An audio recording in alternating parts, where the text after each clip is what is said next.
जेरैखि लाइमोन सेंग्रा सिख्लाफोर गार्लफ्रेन्ड बयफ्रेन्डफोरनि थाखाय माने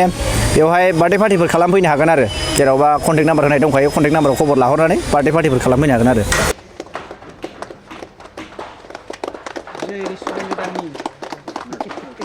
दिनैनि बे मोनाबिलि धाबा आरो फेमिलि रेस्टुरेन्ट बेखेवनायनि जे ओंथि बेनि ओंथियानो जाहैबाय जे जों बेवहाय जोंनि गेजेराव बेबादि जों मोनाखैमोन नुवाखैमोन खिन्थु दिनै माबानि बरपेटानि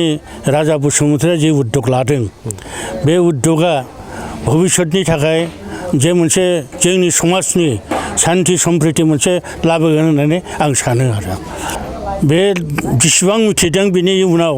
साबसिन हामसिन मिथिनायखौ जों आसा खालामदों आरो साबसिन हामसिन मिथिनाय लोगोसेयैनो बे धाबाया जे मोनसे जोंनि गेजेराव बयनिबो मोनसे शान्ति प्रिय हिसाबै मोनसे स्थान माबागोन बयनिबो एसे साननाय बयनिबो मोनसे मोजां मोननाय बयनिबो मोनसे आदर जत्न बे समाव फैगोन जों बेखौ आसा बा मिजिंथियो मोजां मोनदों बहुत गोजोननाय फैदों औ जाहाथे जुगामि जायो बहुत दिन जाहाथे थांनानै थायो आरो बयबो जाहाथे फैनानै बेवहाय इन्जय खालामनो हानायनि मोनसे माबा थायो आरोखि आरो रायजो राजाफोरखौ आरो मा खावलायबावगोन जे बेवहाय फैनो थाखाय खावलायगोन ना खावलाया गोजोननाय जनायथ' बहुत बे लामाया जेनेबा क'क्राझार टु बहुत गुवाहाटि थांनाय दा बेवहाय बयबो नुनानै खेबसेब्लाबो हाबलांगोन होननानै जों आसा खालामो आरो लोगोसे गोजोननाय मोनोब्ला आरो मोजां मोनोब्ला संनाय खावनाय बेफोराव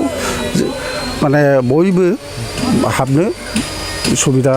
लानो हागोन आरो गोसोखौ गोजोनग्लाय होनायनि राहा खालामनानै थांनो हागोन आरो रायजो राजाफोरनिसिम खावलायहरनो साननाया बेनो जोंहा बिदा राजाया खुलिदों नालाय ओमफ्राय दहाय फुंनिफ्रायनो हांख्रायहरबाय थादों आंखौबो ओमफ्राय फैयाबाथ' जावजा हरखालायगोन आं बिदाजों उपाय गैया फैखाथारनांगौ ओमफ्राय खुलिनाया मोजाङानो जादों माने ओरै एरियायावथ' जेन'बा मोनसेबो दाबा गैखायामोन नालाय ओरै सालमारा थांग्राथिंबो मोनसेबो ओरै एरियायाव दाबा गैखाया नैबे खाथि खालायावहाय दा दिरबिल थांग्राथिंबो मोनसेबो दाबा गैखाया ओमफ्रायहाय दा ओंखायनो रायजो राजाफोरनिसिम खावलायहरनो नागिरनाया बेनो आरो जेन'बा सोरबाफोर ओंखाम उखैनाय मोननानै रुथि थुथि जेन'बा थारखाफोरजों बोरमाफोरजों दाउफोरजों लकेल दाउफोरजों जालांनो गोसोबा गोसोबायदि एबाराव नायगावनो जालांदो दाबाखौथ' नोंथांमोना मिथिखासिगोन आं लकेसनखौबो देखायना होखागोन नोंथांमोना आंनि चेनेलाव हाबना नायबानो जाबाय ओमफ्रायहाय दा दाबा खुलिदों मोजाङानो जादों आरो दाबानि माबा आइटेमफोरखौथ' नोंथांमोना मिथिखायो दाबायाव मा मोनो बेखौथ' आं खोन्थालायनो गोनांथि गैला आरो रायजोफोर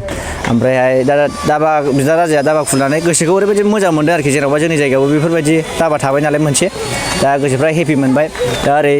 सालमारा थांनाय नामैनो बेयावबो जालांनो हाबाय सोरबा ओरै गुवाहाटि थांनायाबो जालांनो हाबाय आरो देरफुनाय सेंग्रा लाइमोन सिख्लाफोरनिया जाहैबाय बेनो दाथ' जानुवारि सिजोन आरोना रायजोफोर नोंथांमोनाथ' मिथिखायो दिरबिलावथ' दा पासथाबानो हैयो नालाय पुलिसफ्राथ' पासथाबानो हैयो नालाय ओरै फैदो स्ट्रेट लोंफैदो ब्लड थांदो बाखि नट एलाउड बाखि जानाय नङा आरो रायजोफोर बार्थडे पार्टि औ दा बिदा राजायाहाय माने हल रुम मोनसे बानायदों बेहाय जेरैखि लाइमोन सेंग्रा सिख्लाफोर गार्लफ्रेन्ड बयफ्रेन्डफोरनि थाखाय माने बेवहाय बार्थडे पार्टिफोर खालामफैनो हागोन आरो जेरावबा कन्टेक्ट नाम्बार होनाय दंखायो कन्टेक्ट नाम्बाराव खबर लाहरनानै बार्थडे पार्टिफोर खालामफैनो हागोन आरो এইটো স্থায়ী হিচাপত মই এটাই মানে ভাল লাগিছে তো আজি আমাৰ নাই কোকৰাঝাৰ আৰু বহুপুৰ ক'ব গ'লে 15 কিলোমিটাৰ তাৰ মাজত এটা যদি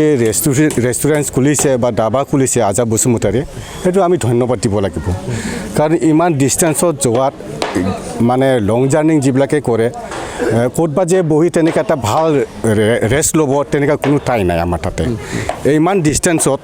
আপুনি চাওক আমাৰ কোকৰাঝাৰৰ পৰা গুৱাহাটী যিবিলাক অফিচাৰবিলাকে আছে ইহঁতে গুৱাহাটী চাকৰি কৰে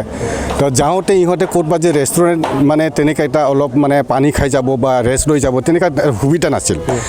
তো মই আশা কৰোঁ তেনেকৈ এটা নৱপ্ৰজন্ম যিটো আমাৰ আজাদ বসুমতাৰীয়ে তেনেকৈ এটা বিজনেছ পাৰপাছত আমাৰ ট্ৰাইবেল হিচাপে যিটো উদ্যোগ লৈছে এইটো মই ভাবোঁ এইটো আশা কৰোঁ যে ভৱিষ্যত এখেতৰ মন যিটো কামনা এইটো পূৰ্ণাংগ হ'ব এইটো আশা আছে আৰু নৱজন্ম আমাৰ ল'ৰা ছোৱালীবিলাকো তেনেকৈ এটা এনেকুৱা যদি বিজনেছ পাৰপাছত যদি ধাবা খুলি পেলাই তেনে এটা বিজনেছ পাৰপাছত যদি আহিলে নিশ্চয় উন্নতিত আগবাঢ়ি যাব এইটো আশা ৰাখিছোঁ মই